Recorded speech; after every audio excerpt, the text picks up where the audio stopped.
shortcuts to simplify your life and save time. My name is Callie and I'm here to get things started. I want to start off by getting the logistics out of the way so we can get straight to the fun. Following our presentation today, you will receive an email with both the recordings and slides so that you can review them afterwards if you wish. We will also have dedicated time at the end for Q&A, so be sure to submit your questions through the chat box in your menu.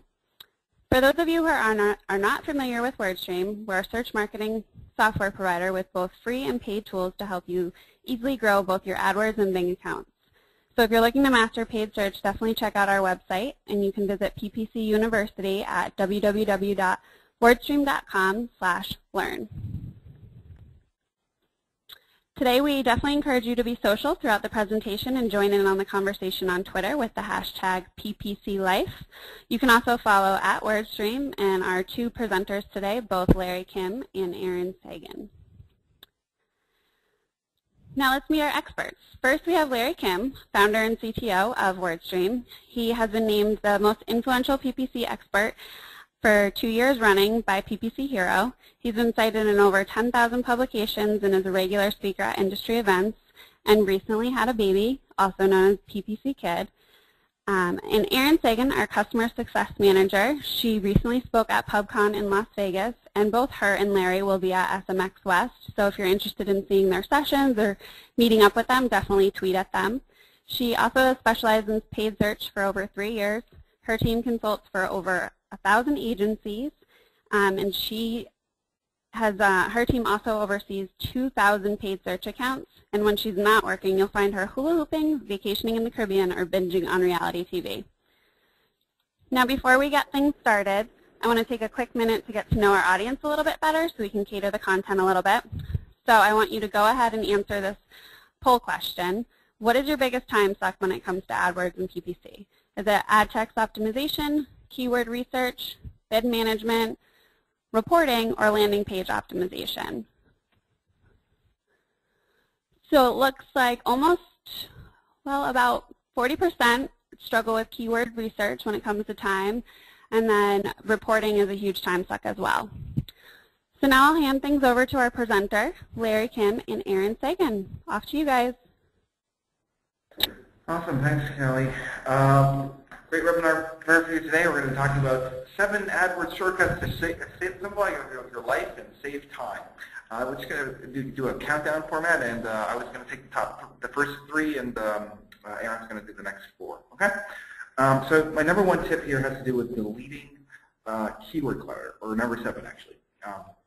And so what's this all about? Well, a couple months ago, in August of last year, Google made a big change to how keyword match types work in AdWords, and basically now it's like when you're using phrase match, exact match, and those types of match types, they kind of all work the same now. So basically, there used to be all these modified broad and phrase and exact match keywords, and they're basically all work the same in terms of matching against similar close variants. The consequence of this is that it's no longer required to have a crap ton of keywords in your account, because essentially they're just going to match against the same keywords anyways. And so in terms of what will it match against, it's going to do the singular, plural, misspellings, accents, abbreviations, et cetera, et cetera. The main difference is that it just won't do related terms, which is the one thing that broad match keywords will do. So definitely it's not necessarily advantageous to split out those campaigns by match type anymore. I just wanted to give you an example of this, of how dramatically things have changed.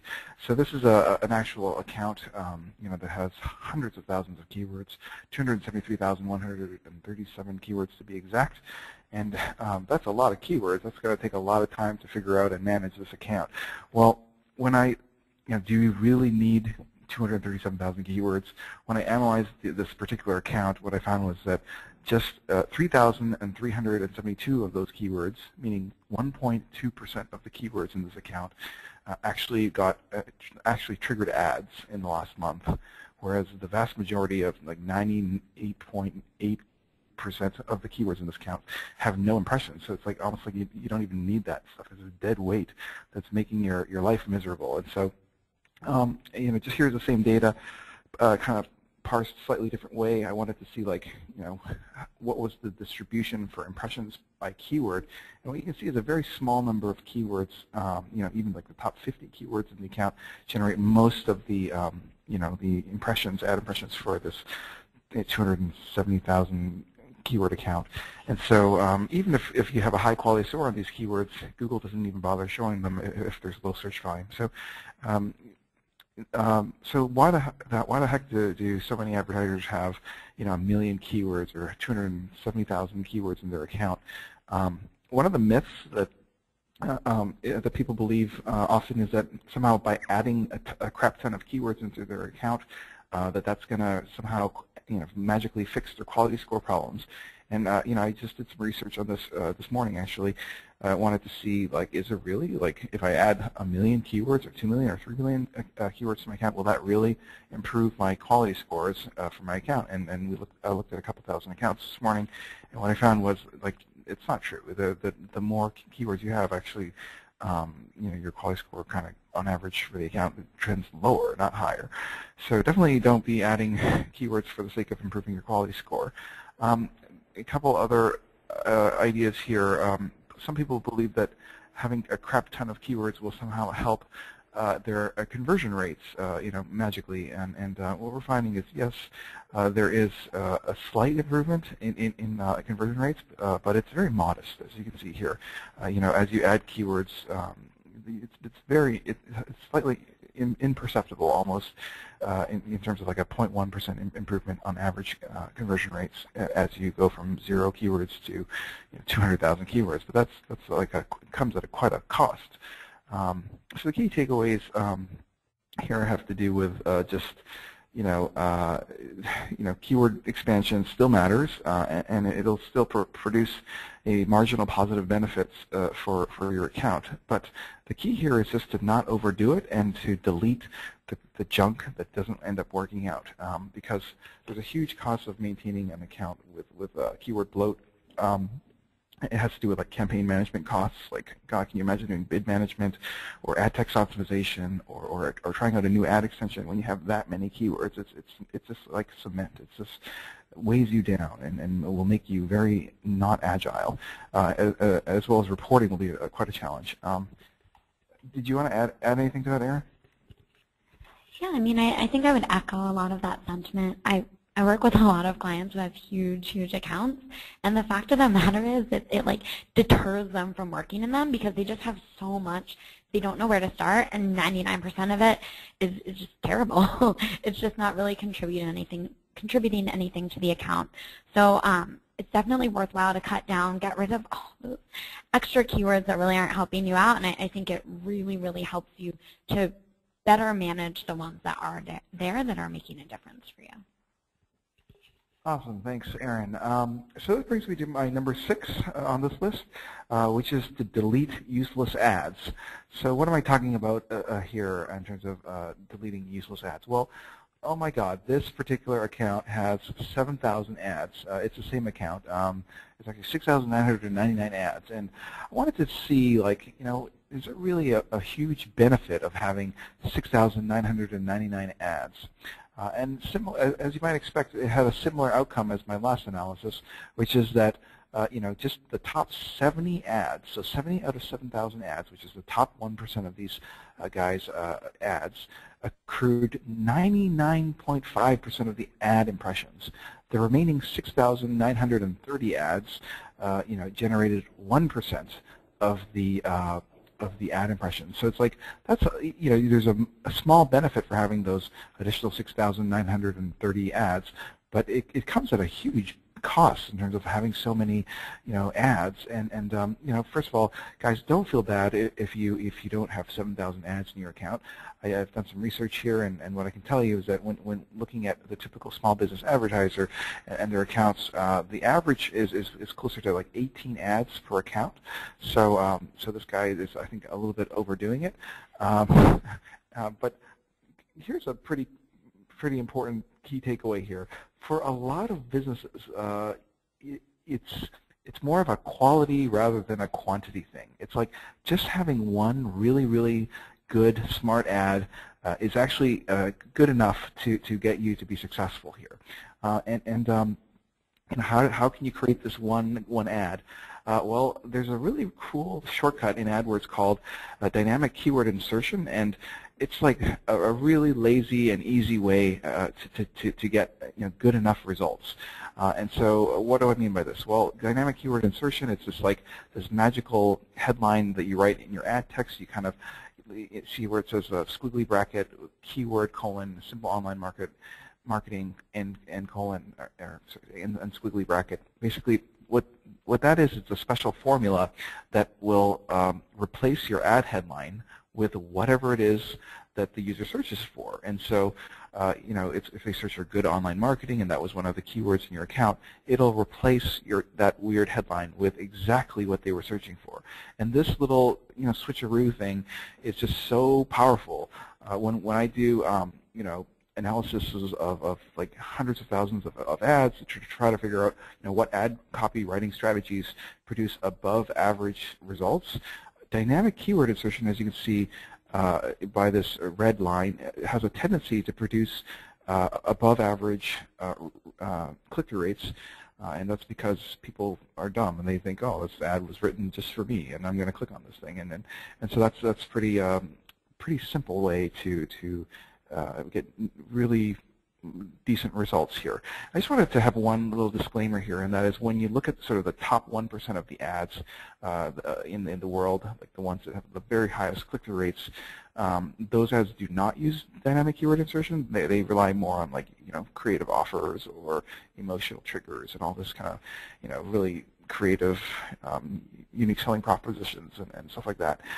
They don't just rely on this trickery. So dynamic keyword insertion, it's a really great way to kind of be upper middle class in terms of ads, but you're never going to be like the top 1%. Yeah, kind of those are the key takeaways. Erin, anything to add to this? Yeah, I mean, I think for a lot of our clients, and I imagine this enormous account, I think what a lot of people do is they feel compelled to test their ads because there's so much pressure, in terms of best practices. Everyone says, like, have 1 million ads running and A/B test everything. And I think what a lot of people do is they make these really minor tweaks that have no impact whatsoever. Like, it doesn't matter if you switch the word from, I don't know, like buy to purchase or an exclamation point to a period. They're making these like teeny tiny minute changes, and all of a sudden they have a gazillion ads that all look pretty much the same. So hey, I'm a fan of testing ads. If you have the time to do it and to develop that stuff, I think it's great. But what Larry's saying is that quality matters over quantity. So if you are going to test it, do it the right way and actually make ads that are different and test the quality of those ads. Awesome, thanks, Erin.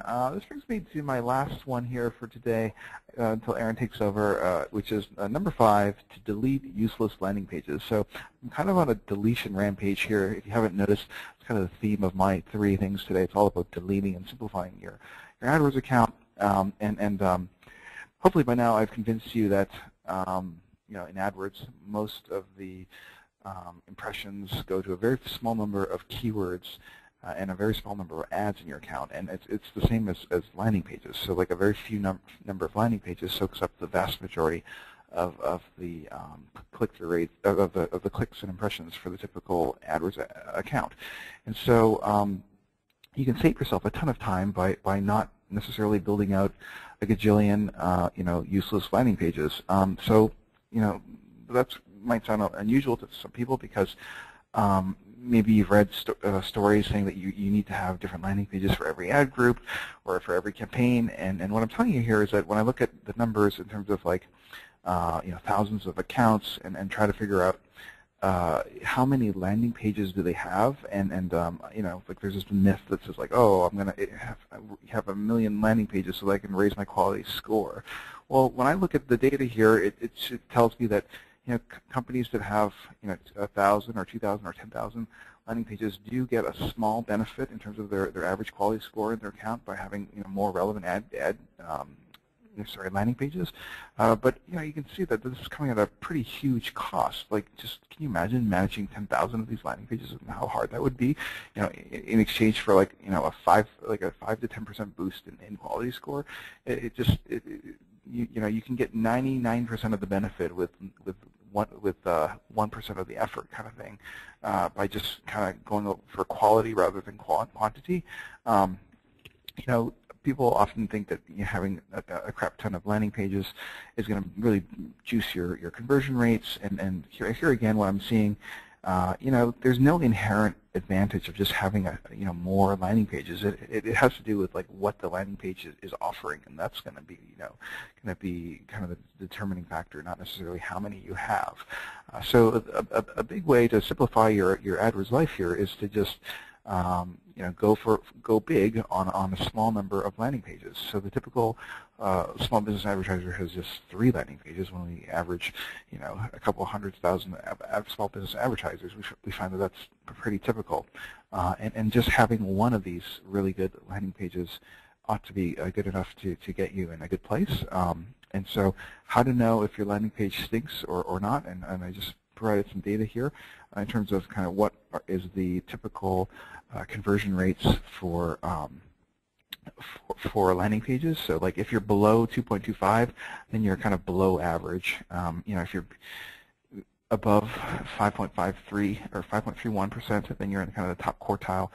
And if you're at 11% and above, then you're kind of in the top 10% here. So just kind of figure out where you're at, and based on this data, you can kind of figure out whether or not you need to revamp your offer or not. But the key here is you don't necessarily need to have thousands of landing pages. One great one is all I'm asking for. Erin, anything to add to this? No? Okay. I'm going to hand this over to Erin, who's going to take us down to number 1. Hi guys, so I'm Erin. I work on the customer success team here, and I'm not going to tell you to delete anything else because otherwise you would have nothing left in your account. We'll start by actually talking about not doing something at all, and that's dealing with mobile landing pages. So especially in the last, 2 years since we moved to enhanced campaigns, people have been obsessed with setting up mobile landing pages. And one thing that we're seeing, right, is, look, your mobile conversion rates are actually pretty low. So they spaz out about their mobile landing pages. And I understand that sentiment, like you've put time, you've put effort into it. They don't look like they're working. Well, when we look at mobile traffic, I actually would venture to say that a lot of things are missing from this chart. And that's because we have a lot of conversions that we don't actually attribute to mobile. And those are things that are coming in via calls. Calls are, by a long shot, like the hottest leads you can find. I mean, duh, it makes perfect sense. When someone calls in, they're interested, they're engaged, they think you're valuable enough, or you're offering something valuable enough to them that they're actually going to press that button and spend time with you on the phone. And they're ready to make a decision or make a purchase, or at least engage with you about it. The other cool thing about calls is they promote human interaction. So when somebody is looking at your website, you can't respond to them. You can't tweak that landing page just to match that perfect person in the moment. When you're on the phone, you can get a sense for what that person is looking for. You can really react to that person's personality, and you have a better chance of closing that deal. So phone calls are by far the hottest leads out there. If you ask our sales team here, they go freaking nuts every time an incoming call comes in, and that's because calls are valuable. So what that means is click to call on mobile, that's a total game changer. Take a second to look at the desktop search conversion funnel versus mobile. When you look at the desktop, you'll see we lose people, right? When we get people to the landing page, we only have a 3% average conversion rate. 97% of people are hightailing it out of there. They're not actually engaging with you. And of the people that we actually capture as leads, well, yeah, they come in, but then you have to hunt them down. You have to call them. They go on vacation, they don't pick up the phone. Maybe they already found somebody because, you didn't call them quickly enough. They've already purchased from somebody else, right? Desktop leaves a lot of room for error. Mobile, on the other hand, it gives you the opportunity to get those kind of hot potato calls that I was talking about earlier. Someone sees your ad, they can immediately, without even clicking through to your landing page, call your business from that click to call, and boom, you have your lead captured. You don't have to worry about a leaking landing page, and it's super cheap because all you're paying for is that click to call. So you can see here, calls are worth 3 times more than a click to your website for a very good reason. So how do you do this? You need to enable call extensions. And when you're enabling those call extensions, you want to do one important thing. And that's what I have kind of outlined here in this red box. Rather than showing the links to your website and your phone number, if you really want to promote calls, just show the phone number. I mean, it seems like a bold move, but by doing this, you don't even have to deal with your landing pages ever. You don't even have to have mobile landing pages for all I care. I mean, you can just send people to give you a call. Now, for some people, you know, if you aren't fully staffed in terms of calls or you aren't open 24 hours, you may find it valuable to actually give both options, or maybe just schedule these extensions to show at certain times of day when you know someone is there to answer the call. There's a lot of flexibility here, but if you're looking for a truly easy hack, bypass landing pages altogether and just promote those really valuable phone calls. All right. Number 3 is try out ad customizers. So if you want to take a walk down memory lane with me, 6 months ago, if your boss or your client came to you, you know, maybe around the holidays, maybe a couple months ago around Cyber Monday, and they said, hey, can you create an ad like this? I want it to show a countdown, and I want it to always have an up-to-date model number. So if I have 100 superhero costumes in stock, sell 3, I want you to change that to 97 so people see exactly how little I have left.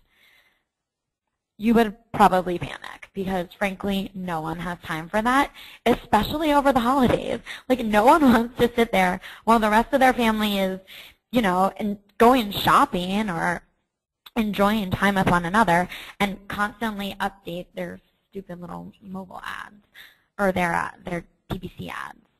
So what's really cool is you have these things called ad customizers, and they allow you to put a param in your ads. So you see those little curly brackets, we call those params.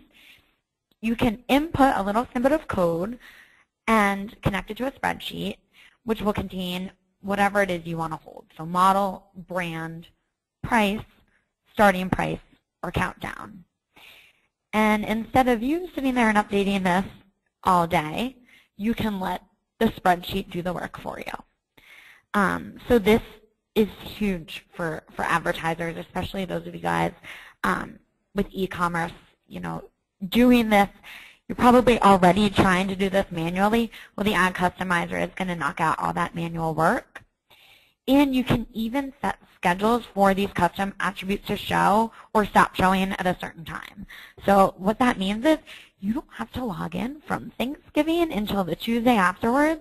You don't have to be there for Black Friday, Cyber Monday, because you can set these to start midnight on Thanksgiving and end midnight on Cyber Monday. Never have to deal with this. So it's a total godsend, and it's really changing the ad text landscape.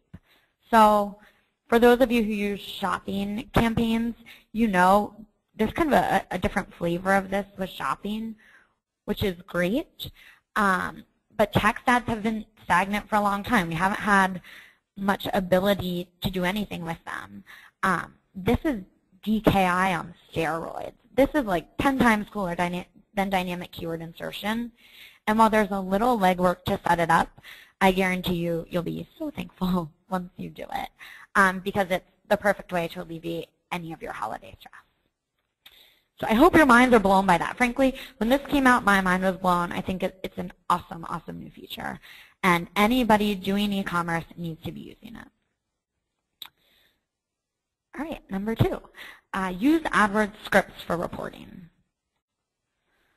So we did a poll in our last webinar to get a sense for how much time people are spending in their PPC account and what they're doing. And one thing that really jumped out at me is y'all are spending 20% of your time on reporting and analysis. First off, that stuff is so boring and so it's just a bummer to sit there in Excel and work on reporting. I mean, nobody wants to be spending their time doing that. You could be spending this time working on your account, changing your strategy, talking to clients, sharing your successes with them, rather than sitting in front of Excel doing reporting. And the way to do this is to use AdWords scripts. So you guys are probably familiar with scripts. They're these little tiny snippets of code, well, not that tiny, that can be used to create custom reports or even help you do automated work in your account. And when you look at this screenshot, they look ridiculously overwhelming. I mean, look at all that code. I personally know very little about coding, and that looks like a nightmare to me. But you don't have to panic because it's not nearly as intimidating as it looks. And the reason it's not intimidating is because you can let other people do that dirty work for you. I'm a big fan of passing off work to other people. And if you're looking to save time, you should be too. There's a lot of smart AdWords nerds out there and engineers out there who are willing to lend their expertise to you. People are developing all sorts of really cool scripts, and you can find them for free online. The Google AdWords scripts community, people are constantly posting new ideas for scripts. Search Factory Roundup, freeadwordscripts.com, they have a lot of good options. And if you have something super special that you want, something that's really unique to your business, if you know an engineer or can work with a freelance engineer, these are pretty easy things for them to figure out. It's not really, really super impressive coding, pretty basic. And you can have these scripts do all sorts of things for you. I personally think the pre-made scripts around reporting are the ones that you'll want to be focusing on. You can do scripts to do just about anything. I highlighted a couple cool ones. So tracking historical quality score, so you can actually see if you're making progress with your quality scores. You can also track quality score in different account levels. You can set up reports to track any dramatic increases or decreases in spend.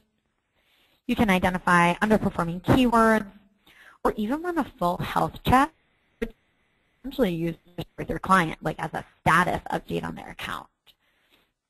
These all look a little flaky, oh, what's an underperforming keyword? But the cool thing about scripts is for each of these, you can actually set custom thresholds.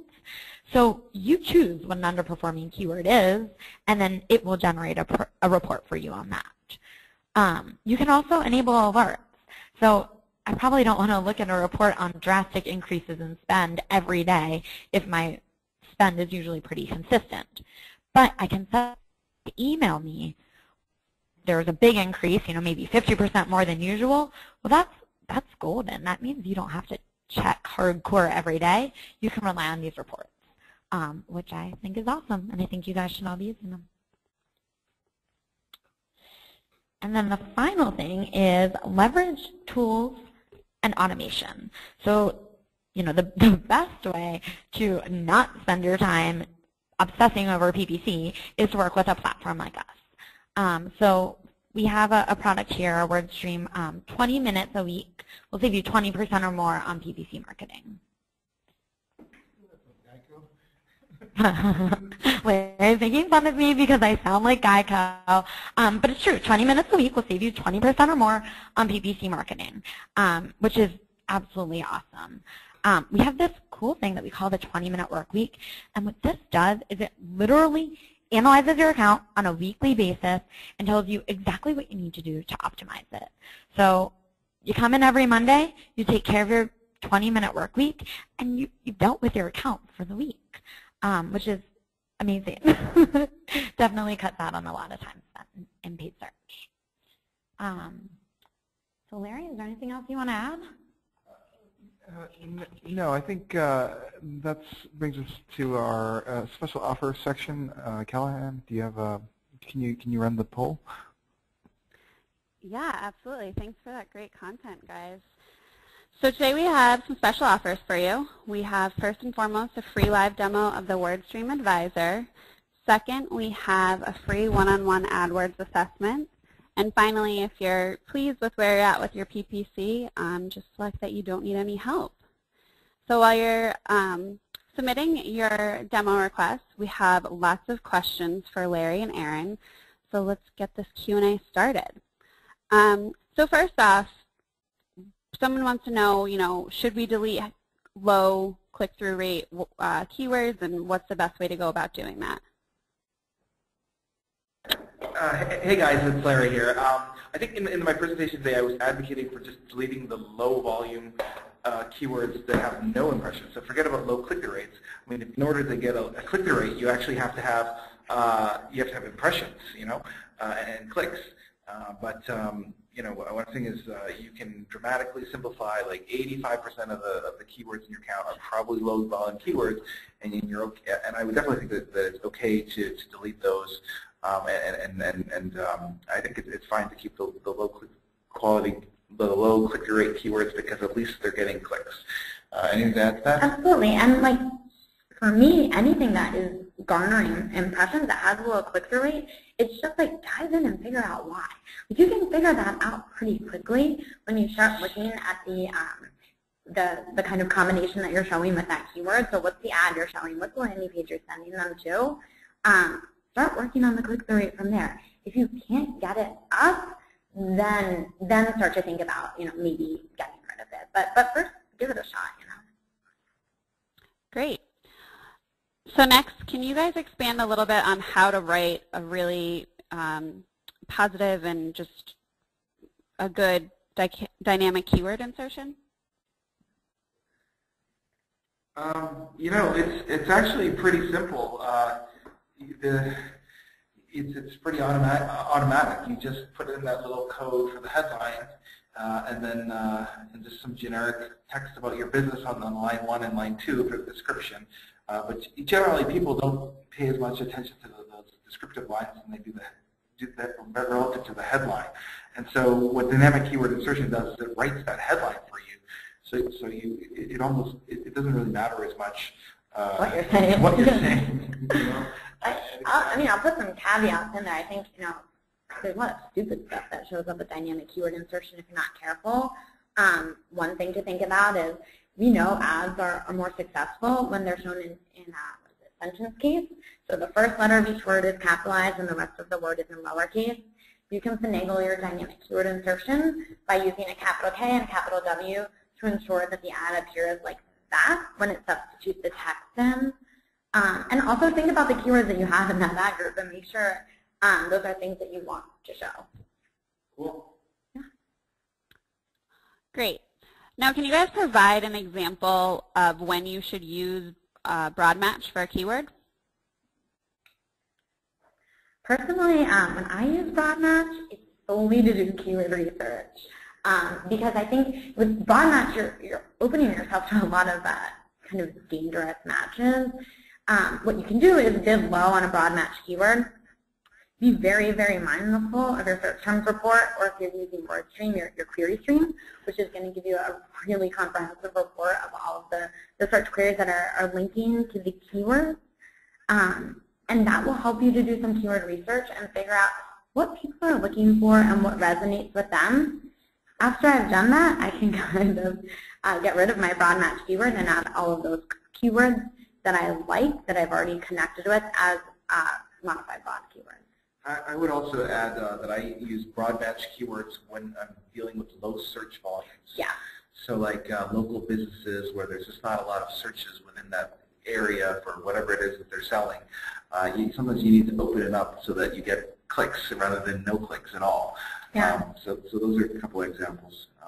I think people they get too nervous to use broad because they think that it's bad. It's not bad as long as you're on top of it and you're paying attention to what's happening in your account and you're reactive to what's going on. Great. Now we have some questions about scripts. First and foremost, where do we get pre-made scripts? So a little bit further back in the slideshow, there was a couple options. Literally, if you type in free AdWords scripts online, you'll see like a bazillion things pop up. The AdWords script community has a number of them. I think they're like freeadwordscripts.com. There's all sorts of stuff that people are sharing online. I would say just make sure you're searching to find the scripts that are going to best fit your account. The Google Help Center has at least 20 examples that are kind of interesting that you can try out. Cool. Now, what's the downside of using scripts? Well, they're very powerful, and if you don't know what you're doing, you could potentially do some damage. Like, say you were trying to change a gajillion bids or something like this, and the script was kind of not correct, then you could do a lot of damage. So just like Erin was just merely suggesting that you use the scripts for reporting, so that there's no damage done to your account if you're just downloading data on quality scores and all that stuff. You just got to be really careful when you're updating your account. That's all. Yeah, I think a lot of people use scripts for bidding, which in my opinion becomes more of like an automated bidding process, similar to what Google offers. I get nervous with that. There's nothing wrong with it. I just personally, I like to have a little bit more control. So like Larry said, using it for reporting seems, in my mind, kind of the best way to cut down on the time I'm spending the account, but not harm it in any way. Okay. Now, is there a rule of thumb for how long you should keep an ad in your account that is not converting, like when you should turn it off or when you should implement it or just delete it? So I'm the one who's for deleting things, so I'll speak on this matter. Most of the ads in your account are not very helpful. Like only a few ads in your account will be soaking up all the impressions, and so if this is an ad where it's just not getting shown at all, well then just delete it, like within 30 days, something like that. If it's an ad that's it's showing but not performing to your standards, well then you got to give it a little time to try to fix the problems, like changing the ad text or changing the keywords or changing the bid, and see if that can be fixed. And after you've given that a shot, then try a different ad. I'm on board with that. Cool. What keyword match type should we use, and what should we delete as part of the clutter? Well, they're pretty much all the same right now. Like phrase match, exact match, and modified broad match used to have very different meanings, but now they all operate kind of similarly. So there's not a huge difference, which one you choose. It's just whatever symbols you like the best, I suppose. What was the second part of this question, Caroline? How do you know what to delete? How do you? Yeah. How do you? Yeah. Well, I would be deleting stuff with like, no ad impressions in the last 30 or 90 days, because like it's just adding clutter and not adding any value to your account. Okay, great. Now this is a couple-part question, but can ad customizers, be used for things other than model, brand, price, starting price, and countdown? Nope, not for right now. Those are the only things that Google is offering. That doesn't mean things won't change in the future. I mean, we see that Google is more and more receptive to customer feedback. Like the Google Trusted Source changes are a very clear indication of that. So that's all we have right now, but it doesn't mean it won't change. Okay. You kind of answered all the other questions along with that one. Now, could you guys expand on what a good click-through rate looks like and how you can accomplish that? Sure. A good click-through rate it's not an absolute number. It's relative to what ad position you're in. Okay, so if you're in the first ad spot, a good click-through rate would be above 6%. If you're in the third spot, a good click-through rate would be above 2%. because as you get to the lower positions, they're less likely to be clicked on, and so kind of the bar is lower. In terms of how, and if you go to the WordStream site and search for like average click-through rate, we'll give you some data on exactly what the good click-through rates are for all the different ad spots. As for how to get a good click-through rate, dynamic keyword insertion is definitely a very easy shortcut because it does tend to produce above average results. But if you really, really want to kill it and get the best possible click-through rate, like I call them unicorns because they're like so rare and so amazing.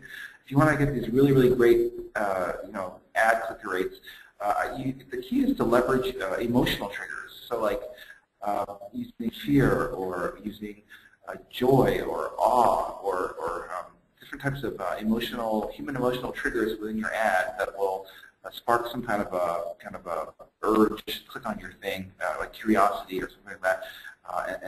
Those tend to do 2, 3, 4, or 5 times better than average. Anything to add to that? Yeah, I'm certainly not as profound as Larry. I don't have a unicorn solution, but what I will say, the biggest issue I see amongst my clients is their ads aren't always relevant to their keywords, and it's because they have these huge ad groups of like a jumble of keywords, so there's no way that like their ads aren't serving all of them, or their ads are super generic. So if you can keep your keywords in small, tight-knit groups, and then you have these super, super relevant ads, I mean, that's a slam dunk right there. It's kind of like what you're doing with dynamic keyword insertion, giving them super, super relevant ads. But I find I'm more successful if I'm breaking out every ad group and giving them really specific ad text. Great. Now we have a question about reporting. So someone is looking to definitely grow their presence, and they're trying to gain kind of approval for more budget. So what reports, whether it be custom or standard reports, how do you set them up to paint a compelling story to gain more budget from management? What's the most accurate way to do that? That's a good one. Give me a second to think on that, and I'll see if I can come up with anything good. Hey, Kelly, earlier someone had asked about other ad customizers, and another way to do that would be to use AdWords scripts. So you can, like, if you wanted to customize your ads based on, like, if it's raining, I want to sell umbrellas. If it's sunny, I want to sell sunscreen. Like if you wanted to have more advanced ad customization done automatically, you can use scripts for that kind of thing. As for this question on how to convince people to do PPC, I would think that it's going to be easier to do this kind of convincing using PPC than any other marketing channel out there, like, I don't know, billboard advertising or commercials or radios or even SEO and social media. Like they're just direct return. Like it's so difficult to measure all these other things, and PPC on the other hand, you have all this data, all these different conversion types and information to know exactly where your money is being deployed and what you're getting for it. And so I would start there in terms of just, that's the clear advantage of PPC over other marketing channels is that you can kind of, really demonstrate what you got for what you spent. And then that's probably the most compelling reason to use PPC in terms of getting buy-in. Yeah, I mean, I see with a lot of our customers who are doing PPC that feel that they need to convince their bosses to boost their budget. Sometimes you'll see, like, if you look at your impression share statistics and you are seeing that you're losing impression share to budget, I think that's a pretty clear indication that you have a problem. So that's one way to kind of share that with them. The other thing, I mean, a lot of this is thinking about that particular industry. If you are selling something that has an incredibly high return, like if you're a lawyer and one conversion really is going to, pay for your kids' tuition next month, like, then you need to be spending a lot on PPC. Like, your budget has to really align with what you're selling. Okay. Now, does click-through rate in one ad group affect click-through rate in another ad group? Not click-through rate, but like ads are the they're going to be based on just those ads. However, there's another metric called quality score, and that is definitely impacted by what's going on around happening to other ads in your account, in terms of like if the overall average quality score of your account for all of the ads in your account is high, then what you will find is that the quality score for new ads or ads with a low number of impressions will tend to be higher versus like if you have a very, very bad quality score for all the ads in your account, well then new ads or ads with low amount of data, small amount of impressions will tend to have bad quality scores because the account stinks. Okay.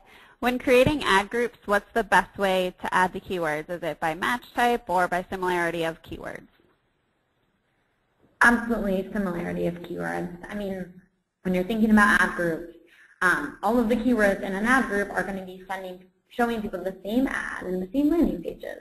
So it's really important that the keywords are closely aligned with one another so you can produce relevant ad text and landing pages. I wouldn't recommend doing it by match type at all. Yeah, especially given the change in how match types work. It's like, you know, it used to be really popular like a couple of years ago to split up your ad groups into one for phrase, exact, modified broad match, and for you know, all these different match types. But now I'm telling you that they work the same. So it's like you're doing all this work for nothing. It's like, why not just simplify your life and just, you know, dump them all in one and make it easier, because they kind of work the same these days. Okay. Now I think we have time for one more.